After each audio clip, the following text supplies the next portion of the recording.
Hello guys.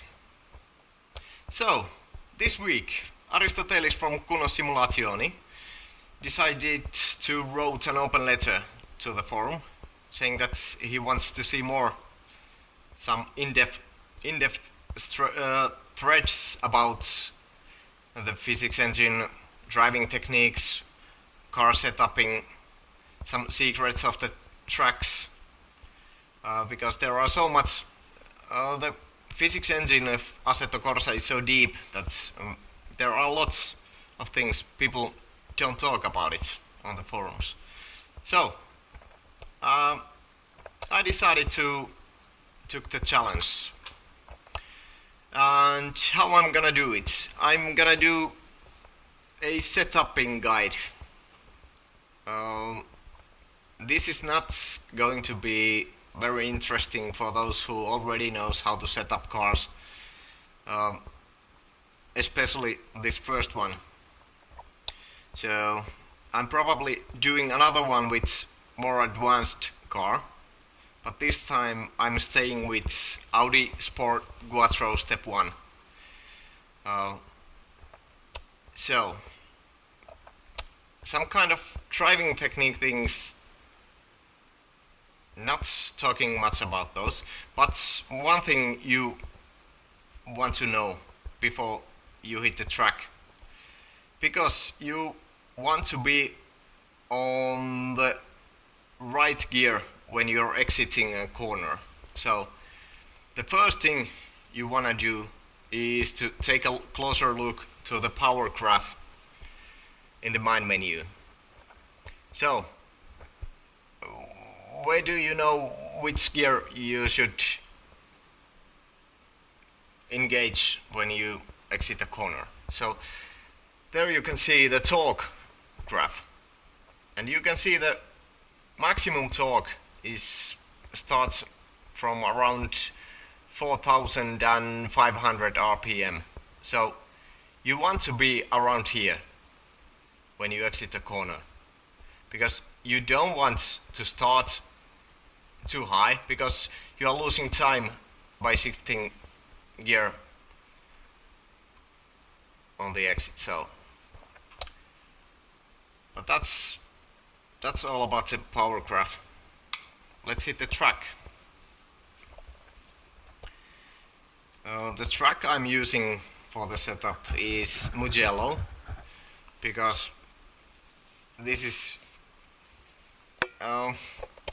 challenging track for street cars, because it's so technical, so much fast flowing corners, crests, everything.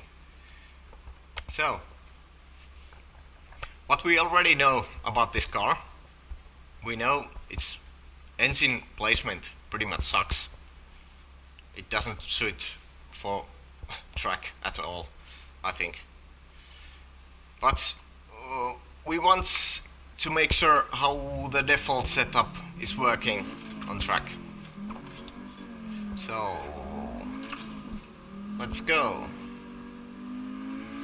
We can already see that we have huge amount of body roll. The car feels like a rocking chair.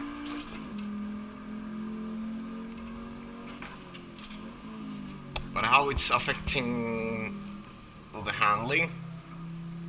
We have a terrible understeer in mid-corner and oversteer in turn-in.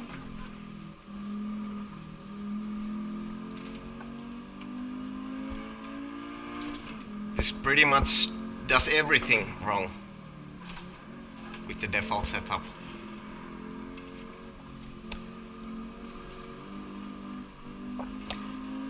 Still, we want to do a good lap with this setup, because we want to see how much time we can gain with a proper setup.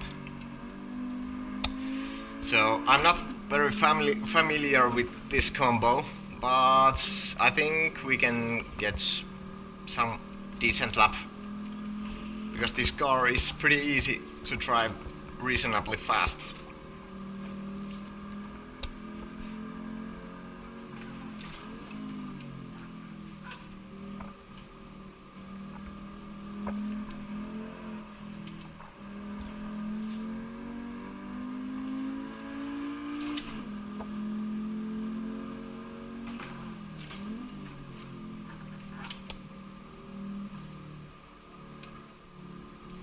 As you can probably see, we have a terrible understeer.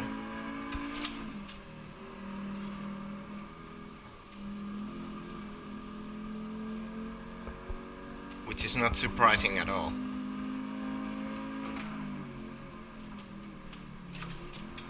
Oh shit!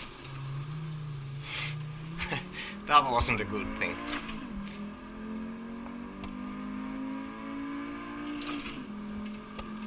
The turn-in oversteer kicks in.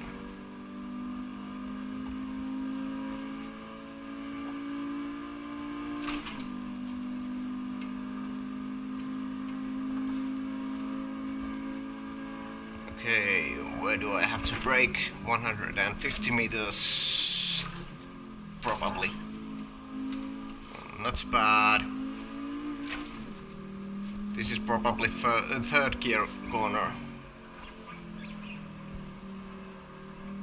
Terrible understeer.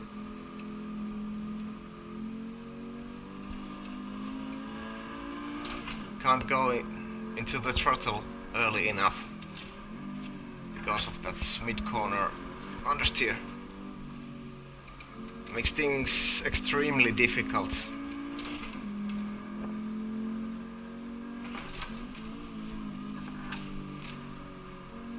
Too wide.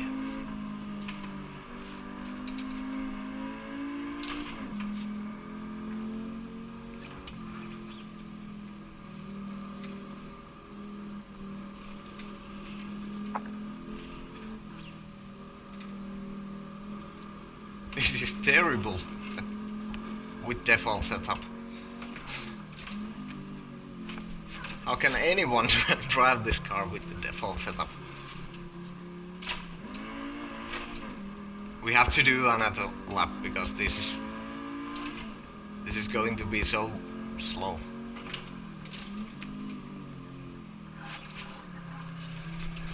Understeering all over the place. Sorry, oversteering. But as I said, this car is like a rocking chair with the default setup. Now let's focus.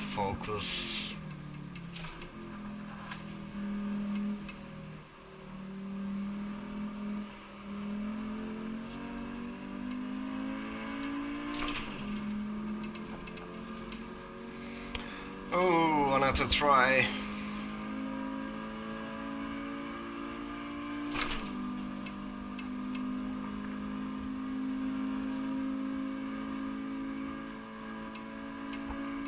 $150 meters. Let's try the third gear. We are around 4,500 RPM, so that's good. Bit too wide.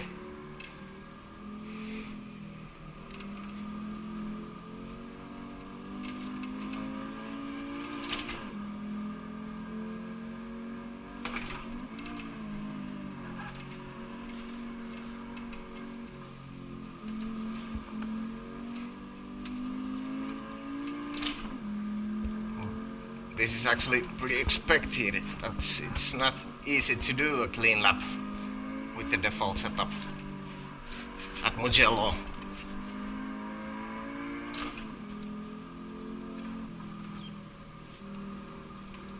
Because this car does not behave with the default setup. Imagine all these crests and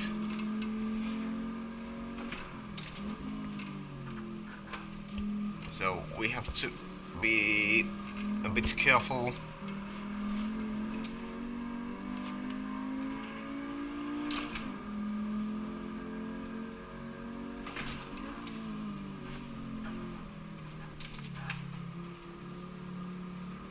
Very tricky turning.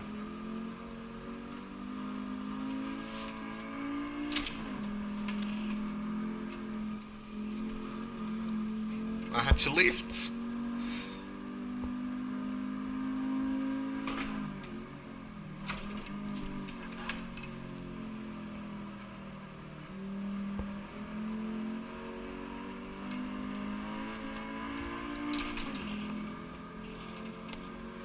So what we have here, we have turn in oversteer, what follows mid corner understeer and turn exit understeer. So let's see what we can do about it. Back to pits. We can already see that tire pressures are way too high. So we can do lower the pressures for something like 26 psi.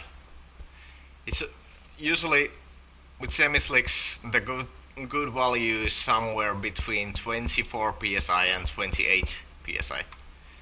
So 26 is always pretty good. So the first thing we want to do after that, we want to make our car as low as possible because it's so high. Front ride height 200 millimeters. So you want to make it as low as possible. So all sliders to 0. So we are ending with front ride height of 153 millimeters and the rear ride height 184 millimeters. So let's see, is it behaving any better with these small tweaks? Still running with default cambers and stuff, so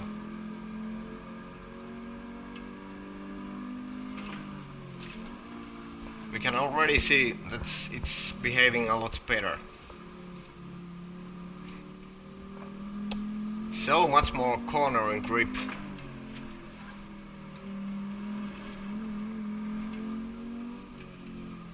The mid corner understeer is almost gone.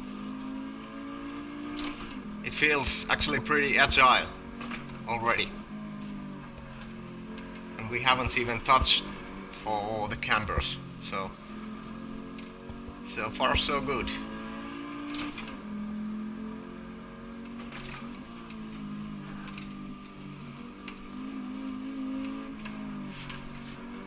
Still a bit of turn in oversteer.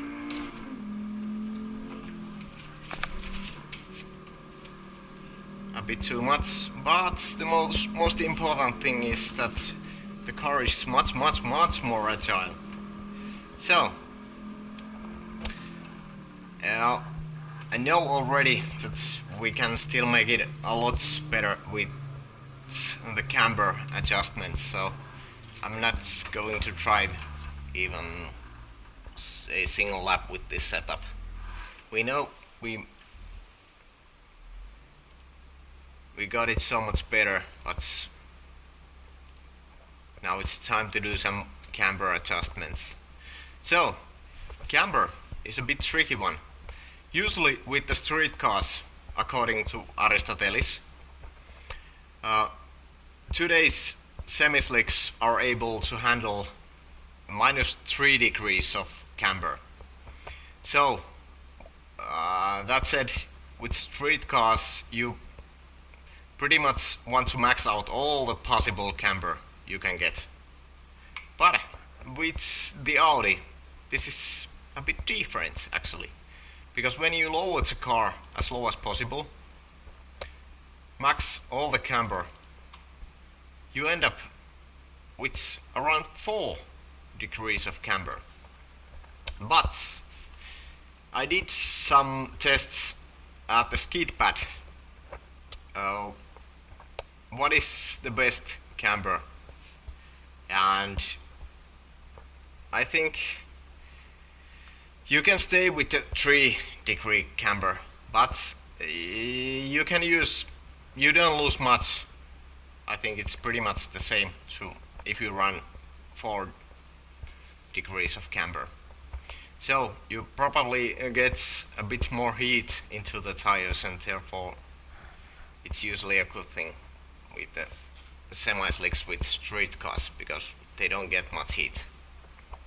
So one thing we want to do right now, we want to lock the rear differential, because you want more oversteer in turn exit, because this car is pretty understeery on turn exit. So at this point we maxed out all the camber, locked the rear differential. So let's have a look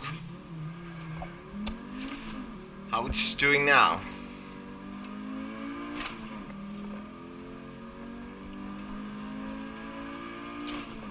It's still a bit rocking chair, but I don't know how much we can do about it.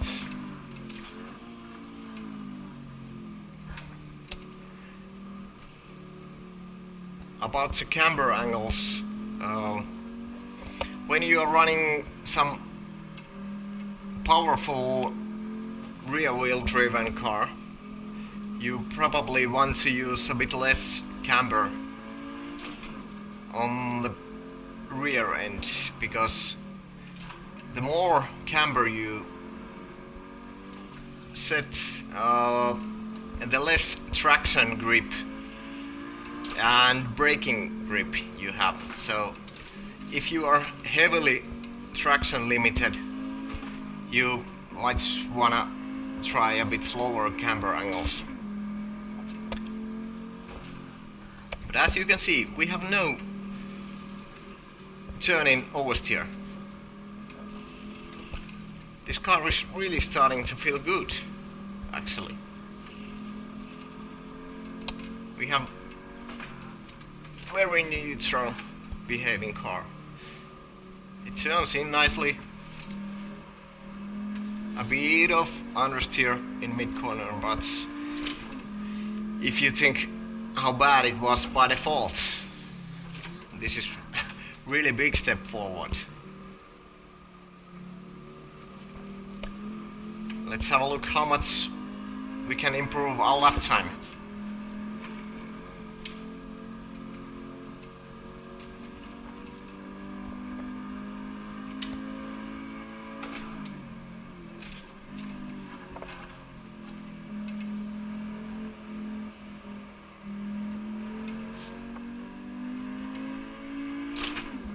Not the best exit, but I think you can still see the difference, how much faster we can go.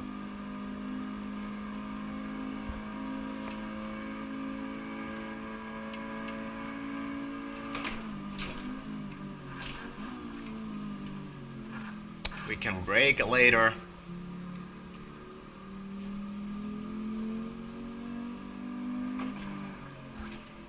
Already 3/10 faster.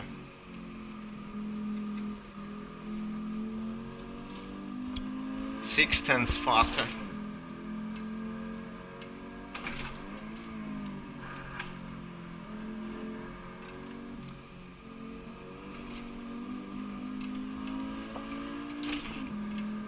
And the driving itself is so easy.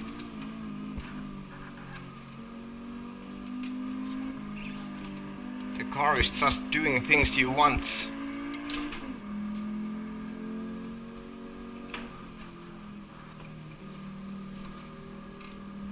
Already 1 second faster.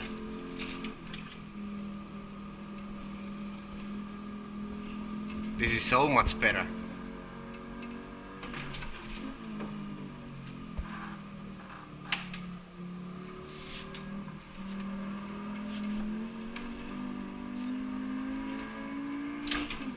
And we can be on throttle way earlier.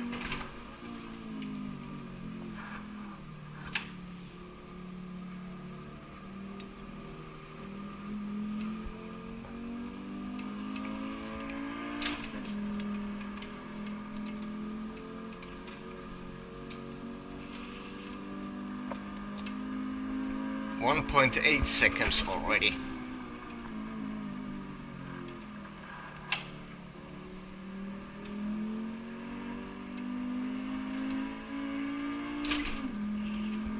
Over 2 seconds.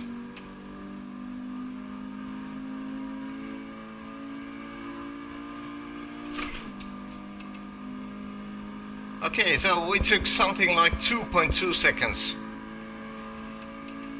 in a single lap. So this car, because of the so bad default setup, this car can gain a lots of time if you do some setuping work.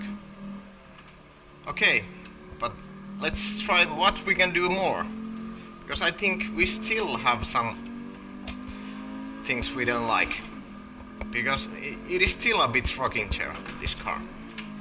We might want to do some damper work, but this setup already is so good that you don't have to do anything else. You probably can tighten up a bit the damping, but not too much. This is pretty good already. Something, yeah, we can try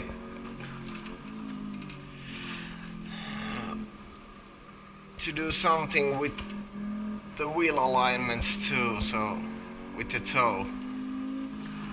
Okay, let's try, because now we have very balanced car in turning, so we want to make it turn a bit sharper, turn in a bit sharper. So at first, damper work, we don't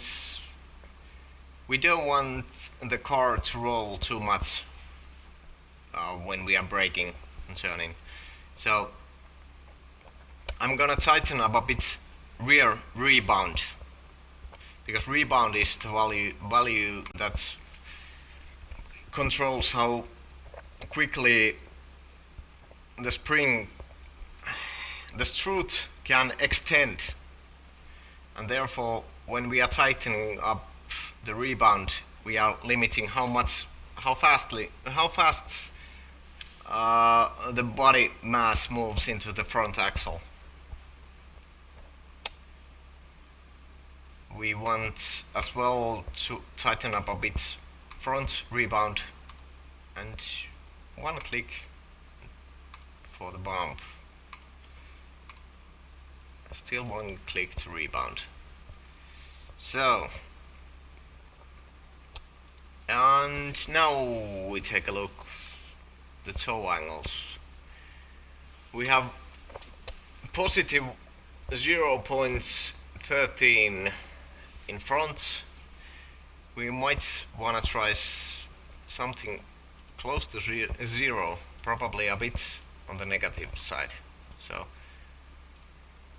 let's try toe setting 12, which means 0.003. Oh.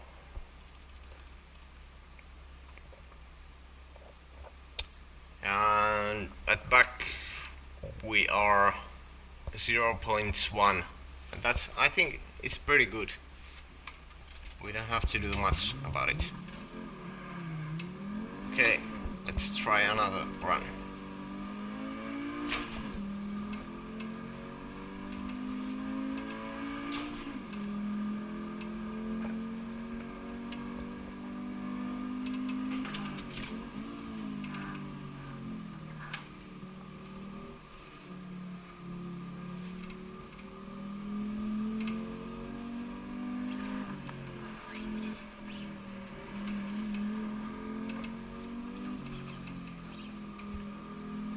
We have some turning understeer. We have to take a look if we took a step back with our setup.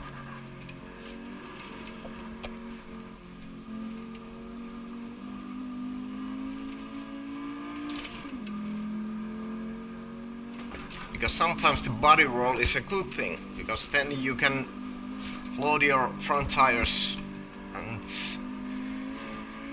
you get a better turn in.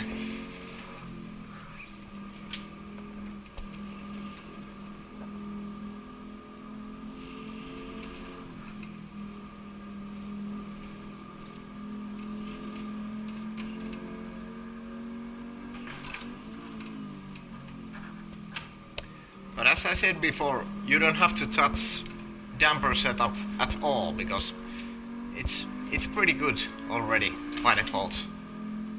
Even when you lower the suspension to the minimum height.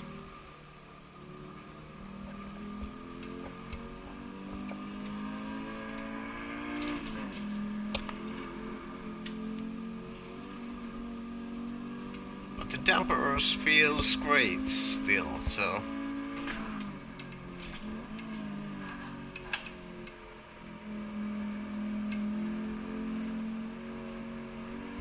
we might want to see how the lap time looks.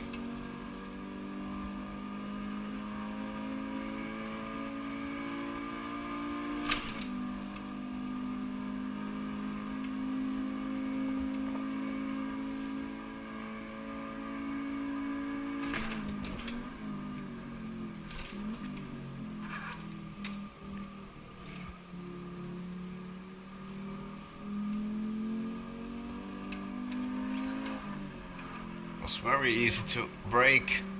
Now we went wide and lost a lot of time.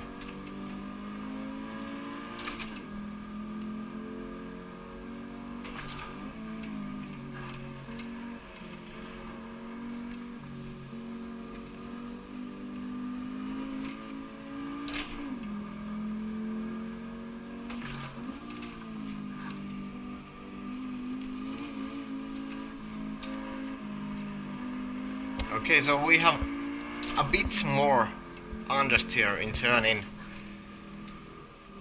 which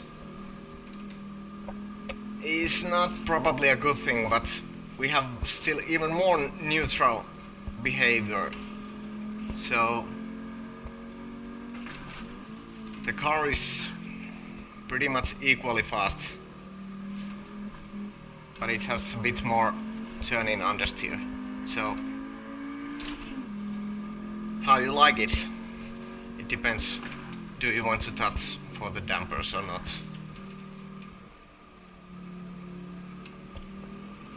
But I'm not going to fix it anymore because it's either way it's pretty good.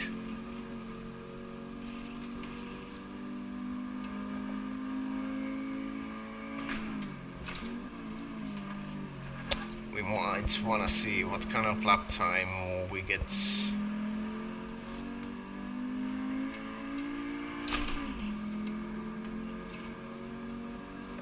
It looks like we are going to be 1.5 tenths slower. Yeah. Or something like 1/10 slower, so not much.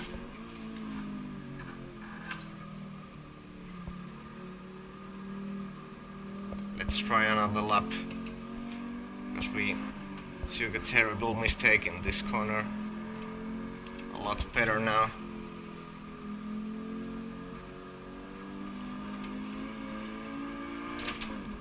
One thing we might wanna try, still try, is the central differential lock.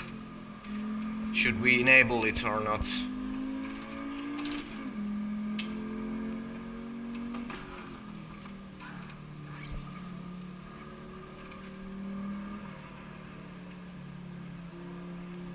Looks like I was doing a lot faster lap this time, so the damper setup can be a good thing. It makes the braking a lot better. So then let's hit the drivetrain, center differential, and we pretty much don't have anything else to mess with. So this is the last thing I want to try.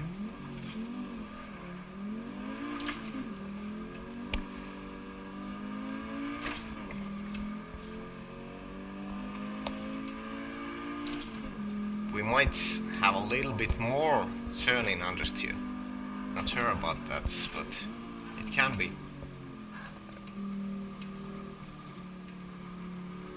And mid corner understeer, probably.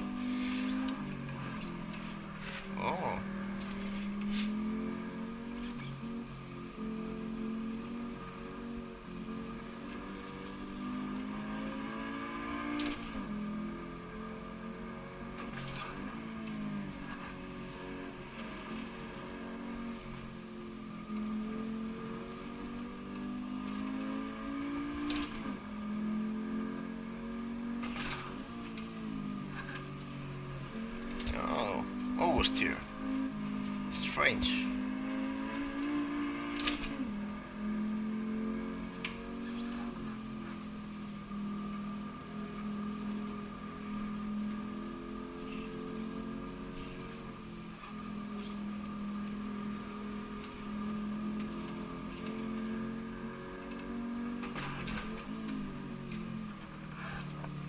It's actually somehow it doesn't make sense to me, because this feels like this car has a bit more turn in oversteer, which I don't get it.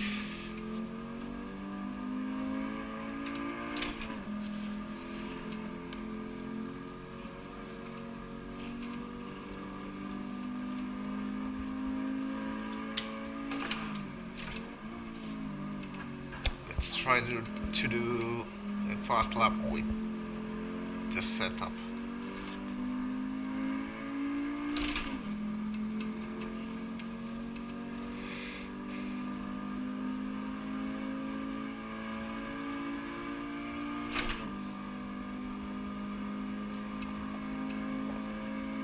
We got a better exit.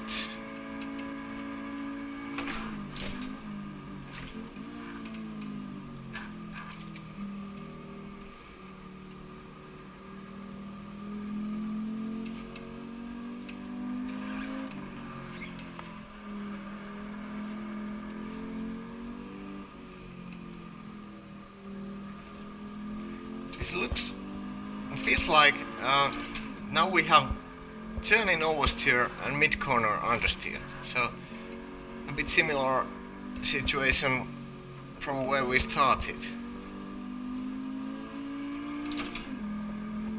A bit more tricky to drive.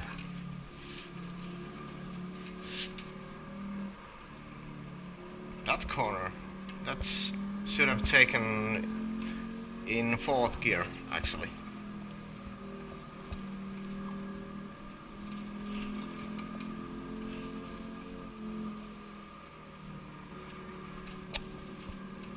But anyways, I don't like this car anymore. We should disable the central defog.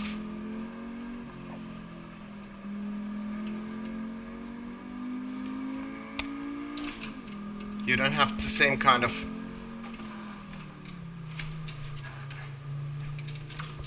trust for the car.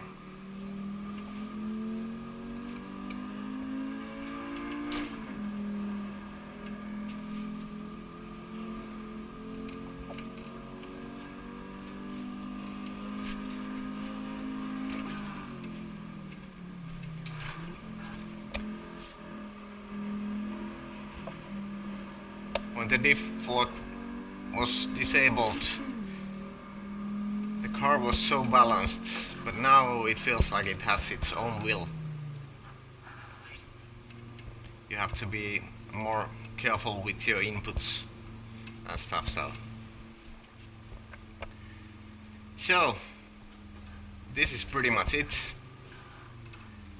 As I said, I think no. For those people who already knew how to set up cars, this is nothing new, no gain. But for those who probably aren't so familiar with sim racing, if Assetto Corsa is your first sim or something, there probably was something you learned from this. I hope actually. Because otherwise this has been completely waste of time.